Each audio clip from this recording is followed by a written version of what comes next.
Hello everyone, welcome to my channel. Today in this video I'm going to show you how you can add countdown on your Instagram stories. So without any delay, let's start the video. First go to your Instagram ID.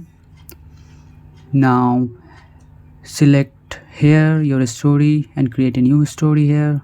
I'm going to select this picture and all you have to do is select this sticker option here and scroll down and you can see the option countdown here.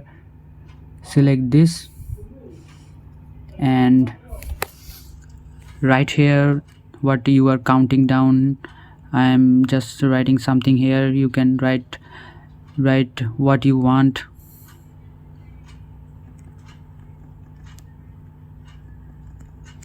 And now all you have to do is select time here, your day, and what time that you want to finish your countdown. I'm selecting this and click done here and post your stories and click share and done. Now as you can see, my countdown has started. So I hope you like this video. If you like this video, consider subscribing to my channel. See you on next one.